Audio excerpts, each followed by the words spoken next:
Hi friends, നമസ്കാരം. Krishna story ടൈമിലേക്ക് എല്ലാവർക്കും സ്വാഗതം.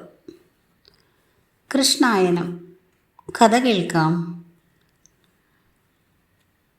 എല്ലാവർക്കും ശ്രീകൃഷ്ണ ഭഗവാന്റെ അനുഗ്രഹാശിസ്സുകൾ ഉണ്ടാകട്ടെ എന്ന് പ്രാർത്ഥിക്കുന്നു. ഇന്നത്തെ ഭാഗത്തിലേക്ക് ഓം ശ്രീകൃഷ്ണ പരമാത്മനേ നമഃ. കേശവൻ കുശവഗൃഹത്തിൽ. ഏകചക്രയിൽ നിന്നും പാഞ്ചാലത്തിലെത്തിയ പാണ്ഡവർ ഒരു കുശവഗൃഹത്തിലാണ് വസിച്ചത്. ശ്രേഷ്ഠനും നന്മ ചെയ്യുന്നതിൽ ആഗ്രഹമുള്ളവനുമായ കുശവനും പത്നിയും പാണ്ഡവർക്ക് വേണ്ടുന്ന സൗകര്യങ്ങൾ ചെയ്തു കൊടുത്തു. പാണ്ഡവർ അവിടെയും ഭിക്ഷ എടുത്തു തന്നെയാണ് വസിച്ചത്. തൻ്റെ അതിഥികൾ മാന്യരായിട്ടാണ് കുശവന് തോന്നിയത്. അതുകൊണ്ട് അതിഥികളിൽ ബഹുമാനവും ആദരവും കുശവനുണ്ടായിരുന്നു. കുശവഗൃഹത്തിൽ പാണ്ഡവർ വേഷം മാറി വസിക്കുകയാണെന്ന് കേശവൻ അറിയാമായിരുന്നു. സ്വയംവരം കഴിഞ്ഞ ദിവസം സായാഹ്നത്തിൽ ബലരാമൻ കേശവനോട് ചോദിച്ചു, കന്യകയെ പാണിഗ്രഹണം നടത്തിയ പാണ്ഡവർ അവളെയും കൊണ്ട് എങ്ങോട്ടാണ് പോയത്? കേശവൻ പറഞ്ഞു, ജ്യേഷ്ഠാ, ഇവിടെ അടുത്ത ഗ്രാമത്തിലാണ് അവർ വസിക്കുന്നത്. ആരും അറിയാതെയാണ് അവർ കഴിയുക. രാത്രിയിൽ അവിടെ വരെ പോയതിനു ശേഷമേ നമ്മൾ ദ്വാരകയിലേക്ക് മടങ്ങുകയുള്ളൂ. ഒരു യാമം കഴിഞ്ഞ് മാധവനും ബലരാമനും കുശവപുരയിലെത്തി. പാണ്ഡവരും മാതാവും പൂമുഖത്ത് ഏതോ കഠിനമായ ആലോചനയിൽ ആയിരുന്നു. ദ്രൗപദി അല്പം അകലെ മാറി ഒരു സ്ഥലത്ത് നിശബ്ദയായിട്ടിരിക്കുകയാണ്. വിദേഹ രാജധാനിയിൽ ബലരാമൻ ചെന്നപ്പോൾ ദുര്യോധനനും അവിടെ ഉണ്ടായിരുന്നു. ഗദായുദ്ധത്തിൽ അജയ്യനായ ബലരാമനിൽ നിന്നും യുദ്ധമുറകൾ അഭ്യസിക്കണമെന്ന് ദുര്യോധനൻ കരുതി. ബലരാമനെ താൻ ഗുരുവായി വരിച്ചിരിക്കുന്നതായി ദുര്യോധനൻ അറിയിച്ചു. സസന്തോഷം ബലരാമൻ അത് സ്വീകരിച്ചു. വിശിഷ്ടമായ പയറ്റുമുറകൾ ബലരാമൻ ദുര്യോധനനെ അഭ്യസിപ്പിച്ചു. ഗദായുദ്ധത്തിൻ്റെ ഗഹനവശങ്ങളെക്കുറിച്ച് ബലരാമൻ ദുര്യോധനന് പറഞ്ഞുകൊടുത്തു. ബലരാമന് ദുര്യോധനൻ പ്രിയപ്പെട്ട ശിഷ്യനായി. വളരെ വേഗം കേശവൻ ദ്വാരകയിലെത്തി. കൊട്ടാരത്തിലെത്തിയ കേശവൻ കൃതവർമാവിനെ തിരക്കിയിറങ്ങി.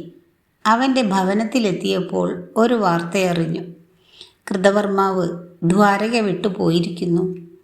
അതിലും വിശേഷം, കൃതവർമാവിനോടൊപ്പം അക്രൂരനും ദ്വാരക വിട്ടിരിക്കുന്നു. അവർ കാശിയിൽ യജ്ഞവും പൂജയുമായി കഴിയുകയാണെന്നും മാധവന് വാർത്ത ലഭിച്ചു. എന്തായാലും അവർ തിരിച്ചു വരട്ടെ. യാദവ മുഖ്യരാണ് അവർ. അവരെ തീവ്രമായി വേദനിപ്പിക്കുവാൻ പാടില്ലല്ലോ. ഒരു വാരം കഴിഞ്ഞു. ദ്രുപദൻ്റെ ദൂതുമായി ഒരു ദൂതനെത്തി. ദ്രൗപദിയുടെ വിവാഹം ആഘോഷപൂർവ്വം നടത്തിയത്രേ. വേദവ്യാസനാണ് മുഖ്യ കാർമ്മികൻ. എല്ലാം വിശദമായി പറയുവാൻ കേശവൻ ആവശ്യപ്പെട്ടു. സ്വയംവരം കഴിഞ്ഞതിൻ്റെ അടുത്ത ദിവസം വ്യാസൻ ദ്രുപദ മഹാരാജാവിൻ്റെ കൊട്ടാരത്തിൽ എഴുന്നള്ളി. ദ്രുപദൻ മാമുനിയെ യഥായോഗ്യം സ്വീകരിച്ചിരുത്തി. വ്യാസൻ ചോദിച്ചു, മഹാരാജൻ, മുഖത്തിന് ഗ്ലാനി അധികമായി കാണുന്നു. എന്താണ് കാരണം? മഹർഷേ, എൻ്റെ ആത്മാവിൽ കൊതിച്ചതുപോലെയല്ല കാര്യം നടന്നത്. ശക്തനായ ഒരു രാജകുമാരന് വേണ്ടിയാണ് കൃഷ്ണൻ്റെ ഉപദേശമനുസരിച്ച് സ്വയംവരം ആഘോഷിച്ചത്. ലഭിച്ചതോ ഒരു ബ്രാഹ്മണകുമാരനെ. അതെല്ലാം ഓർത്ത് മനസ്സ് ഞെരുങ്ങി കഴിയുകയാണ് ഞാൻ. വ്യാസൻ ചിരിച്ചുകൊണ്ട് പതുക്കെ പറഞ്ഞു, ദ്രുപദ മഹാരാജാവേ, താങ്കൾ ഭാഗ്യവാനാണ്. ഒന്നിനു പകരം 5 മരുമക്കളെയാണ് ലഭിച്ചിരിക്കുന്നത്. അതും വില്ലാളി വീരന്മാരെ, ലോകം ഉറ്റുനോക്കുന്ന ശക്തികളെ. രാജാവേ, നിന്റെ മകൾ മാലയിട്ട് വരിച്ചത് ലോകത്തിലെ ഏറ്റവും വലിയ വില്ലാളിയായ അർജുനനെയാണ്. ദ്രുപദ മഹാരാജാവ് അത്ഭുതപ്പെട്ടു. താൻ എന്താണ് കേൾക്കുന്നത്? ദ്രൗപദിയെ വിവാഹം കഴിച്ചത് അർജുനനാണെന്നോ? എന്തൊരു ഭാഗ്യമാണ് താൻ ചെയ്തത്. വേഷം മാറി നടന്നിരുന്ന ബ്രാഹ്മണരായ അവർ പാണ്ഡവരായിരുന്നുവെന്നോ എനിക്കറിയുവാൻ കഴിഞ്ഞില്ലല്ലോ. അവർ ജതുഗൃഹത്തിൽ വെച്ച് ദഹിച്ചില്ലെന്നത് തികച്ചും അത്ഭുത വാർത്ത തന്നെയാണ്. സന്തോഷവാനായ രാജാവ് ചോദിച്ചു, മഹർഷേ, പാണ്ഡവരും എൻ്റെ മകളും ഇപ്പോൾ എവിടെയാണ് കഴിയുന്നത്? വേദവ്യാസൻ പറഞ്ഞു, ഇവിടെ അടുത്തുള്ള ഒരു ഗ്രാമത്തിൽ ഒരു കുശവഗൃഹമുണ്ട്. അവിടെ അതിഥികളായി കഴിയുകയാണ് അവർ. അവർ ഇപ്പോൾ ഇങ്ങെത്തും. ഞാൻ അവരെ കണ്ടിട്ടാണ് വരുന്നത്. അപ്പോഴേക്കും പാണ്ഡവർ എത്തിക്കഴിഞ്ഞിരുന്നു. വേദവ്യാസൻ എല്ലാവരെയും പരിചയപ്പെടുത്തി. കുന്തിയെ രാജാവ് ബഹുമാനിച്ചു. അന്തഃപുരത്തിലേക്ക് കൂട്ടി. പിറ്റേ ദിവസം തന്നെ ഗംഭീരമായ രീതിയിൽ വിവാഹം നടന്നു. 5 പേരും പാഞ്ചാലിയെ സ്വീകരിച്ചു. അവർ സന്തോഷത്തോടെ കൊട്ടാരത്തിൽ മാതാവുമൊത്ത് വസിക്കുന്നു. ഹസ്തിനാപുരത്തിൽ വാർത്തകൾ പോയിട്ടുണ്ട്. ദൂതൻ കാര്യങ്ങൾ പറഞ്ഞു നിർത്തി. കേശവന് കഥകൾ ഏതാണ്ട് ഊഹിക്കുവാൻ കഴിഞ്ഞു. കൃഷ്ണദ്വൈപായനൻ വിവാഹം നടത്തിയതുകൊണ്ട് ആരും എതിർക്കുകയില്ല. പക്ഷേ പാഞ്ചാലത്ത് അധിക നാൾ കഴിയുവാൻ അവർക്കാവില്ലല്ലോ. അവരെ ഹസ്തിനാപുരത്തിലേക്ക് അയക്കണം. അതിനുള്ള അഭിപ്രായവും അറിയാനാണ് ചെല്ലുവാൻ പറഞ്ഞിരിക്കുന്നത്. കൃഷ്ണൻ വേഗം ദ്രുപദൻ്റെ കൊട്ടാരത്തിലെത്തി. ഉപചാരങ്ങൾക്കു ശേഷം ദ്രുപദൻ രഹസ്യമായി പറഞ്ഞു, ഹസ്തിനാപുരത്തിൽ ദ്രൗപദിയുടെ സ്വയംവര വാർത്ത അറിയിക്കുവാൻ പോയ ദൂതന്മാർ തിരികെ വന്ന് അറിയിച്ചതാണ്. നമ്മുടെ രാജ്യം ആക്രമിച്ചാൽ എന്തെന്നേറെ ദുര്യോധനൻ ചിന്തിച്ചുവെത്രേ. കർണനും ദുശാസനനും തയ്യാറായി. അപ്പോഴാണ് മൗനം ഭേദിച്ച് ഭീഷ്മർ പറഞ്ഞത്, ദുര്യോധന, എടുത്തുചാട്ടം ഒട്ടും നന്നല്ല. ധൃതരാഷ്ട്രനും കേൾക്കുവാനാണ് ഞാൻ പറയുന്നത്. ഞാൻ രാജാവല്ല, നിങ്ങളുടെ അഭ്യുദയകാംക്ഷിയായി വർത്തിക്കുന്നതുകൊണ്ട് പറയുകയാണ്. ഹസ്തിനപുരത്തിനുമേൽ നിങ്ങൾക്കുള്ളതുപോലെ അവകാശം പാണ്ഡവർക്കും ഉണ്ട്. ആർക്കും അത് നിഷേധിക്കുവാൻ ആവില്ല. ജതുഗൃഹത്തിൽ വെച്ച് അവർ മരിച്ചിരിക്കുമെന്ന് കരുതി കാലം അവരെ രക്ഷിച്ചു. ഇനിയെങ്കിലും അവർക്കർഹമായത് നൽകണം. ധൃതരാഷ്ട്രർ മറുത്ത് അഭിപ്രായമൊന്നും ഓതിയില്ല. പിതാമഹൻ്റെ വാക്കുകളുടെ വിദുരരും അനുകൂലിച്ചു. വിശദമായ വിവരങ്ങൾ ഒന്നും ലഭിച്ചിട്ടില്ല. നമ്മളിപ്പോൾ ആലോചിക്കുന്നത്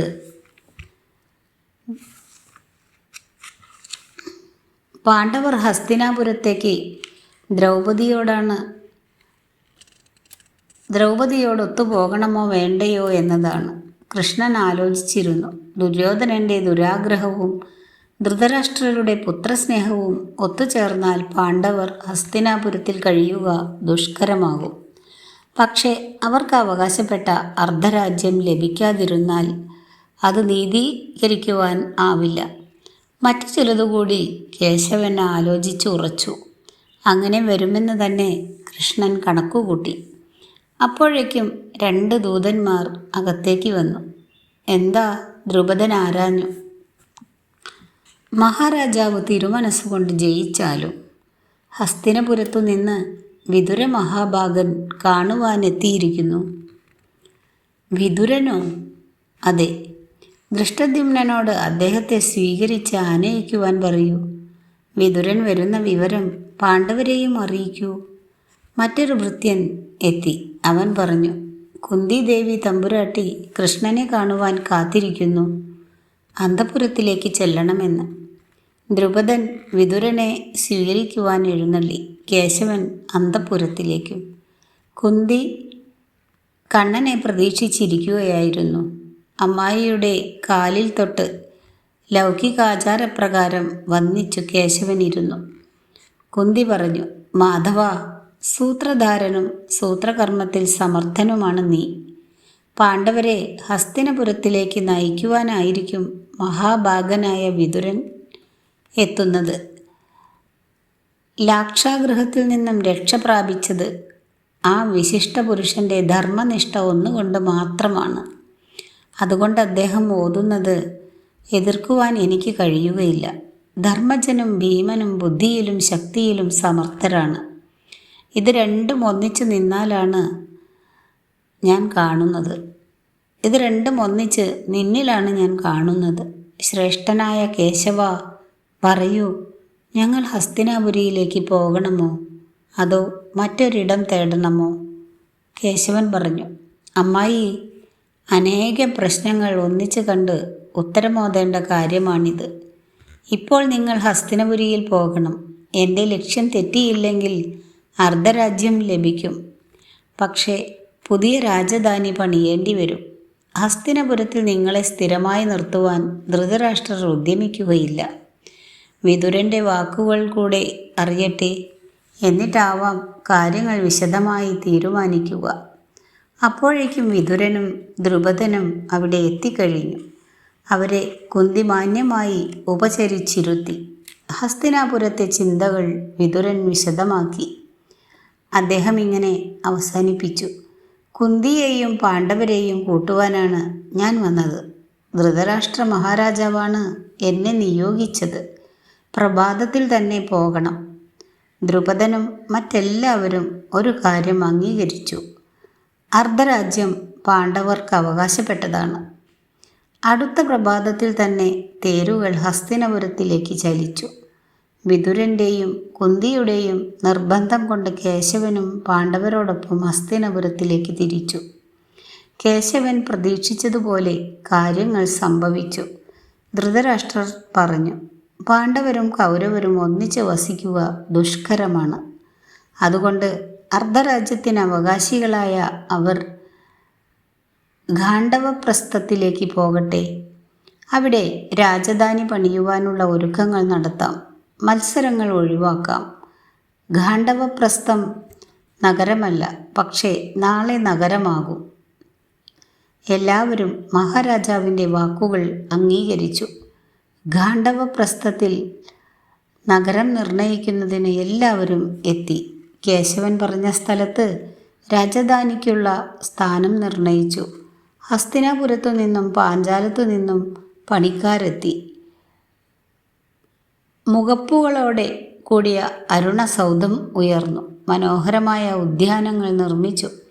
വിശാലമായ ആ നഗരത്തിന് ഇന്ദ്രപ്രസ്ഥം എന്നവർ നാമവും കൽപ്പിച്ചു. ദ്വാരകയിൽ നിന്നും പോന്നിട്ട് കുറച്ച് ദിവസങ്ങളായി. ബലരാമനും അവിടെ ഇല്ല. ക്രൂരതകൾ തലയുയർത്താം. കേശവൻ അമ്മായിയോടും പാണ്ഡവരോടും യാത്ര ചോദിച്ച് മടങ്ങി. ഇതോടുകൂടി ഇന്നത്തെ ഭാഗം അവസാനിപ്പിക്കുകയാണ്. അടുത്ത ഭാഗം ദ്വാരക വരളുന്നു എന്ന ഭാഗം അടുത്ത ദിവസം കേൾപ്പിക്കാം. വീഡിയോ ഇഷ്ടമായാൽ like, share, comment and subscribe. Thank you.